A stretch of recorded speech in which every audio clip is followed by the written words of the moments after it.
Balaw sa mga bayat at trapiko king dani ng Maimpis San Fernando. Kakalampag ay Konsehal Tino Dizon na pakyarian niyang agad iti. Ing WH may nga po na yamang Ariana king second week min tutok king bulan. Highly report.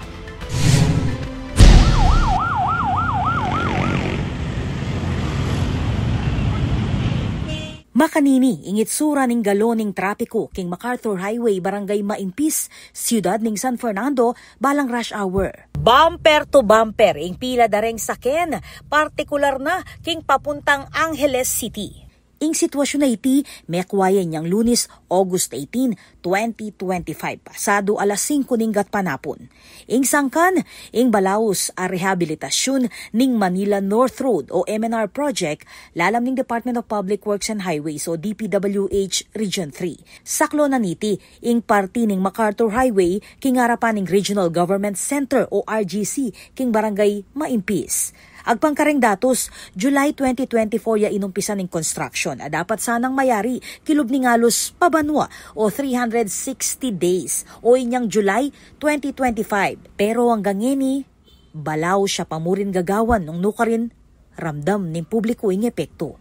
Hanggang inyang Sabado, August 16, nung kapilan alang obra karengkera kalandaring government offices, lakwas may bayating trapiko uli ning danum, alina po king gilid ning dalan kay bat ning masikanayuran. Metong kareng apektado, ing delivery rider iti, as sinabing maragulya kanong abala king kayang obra, ing mabagala kimot dareng sakit.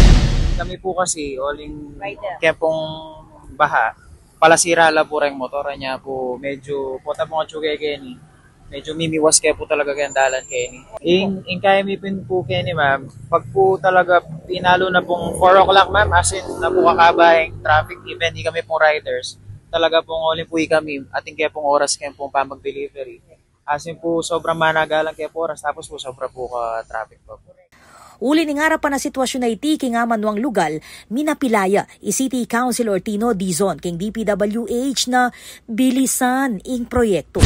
Kung deadline na dapat mayari yan ng July 23, hindi po milabasan na July 23, in-inform da kaya po king Sanggunian na ini pong kakatalwing extension da ma'am is October 30.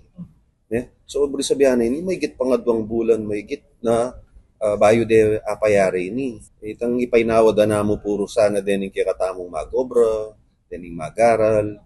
Po, painawad niya mo, masispend yan yung traffic.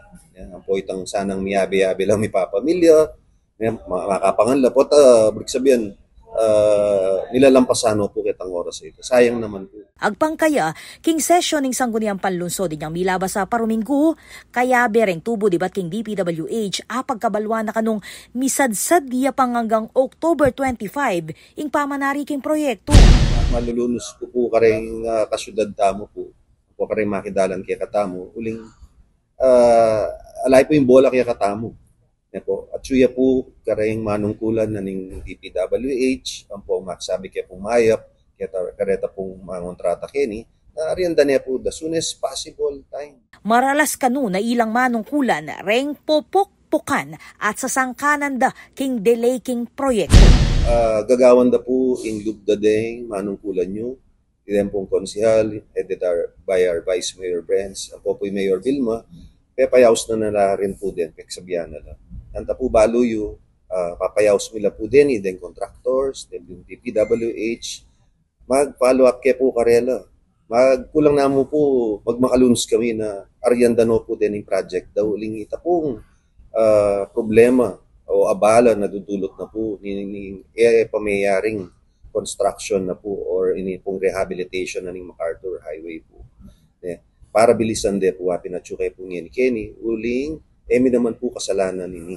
Samantala, tambing na namang mamasalang engineer Kenneth Fernando, project engineer ng DPWH Region 3, na ing final target completion date kanyang September 17, 2025. Goal tamo po mayari po as soon as possible. We have a target of September 2nd week to 3rd week na matapos na po ni contractor. So actually, we have a catch-up program. Hinahabol na po namin yung works na yun. Akit yung po ngayon yung gamumuran po, wala na kayo pong reason nung magobra. And all the challenges, we have a solution. Minimake sure po namin na wala nang interruption, Kahit umuulan po, pinapagtrabaho po namin yung contractor para ma-meet yung deadline. Konting pasensya na lang po, tatapusin po natin tong project as soon as possible. Pepakit niya mo namang Engineer Fernando, kaya bing kontraktor, ing plano ning sumangi dadalan ang makasadya ng umpisan ngayon paruminggo at pakiarian bayo tumud ing September 16. Mabuti nga po yung nasa taas dahil pinagbigyan po tayo. After ng habagat, 2 linggo nakapagtrabaho po kami ng full blast. If magiging maganda po yung panahon, matatarget po natin yung second week of September. At sana po, ganito lang po yung ulan, hindi po masyadong malakas. Samantala, sinigurado na naman ni City Public Order and Coordinating Office o CPOSCO na bababa king 5 traffic enforcers reng makadestino king lugar.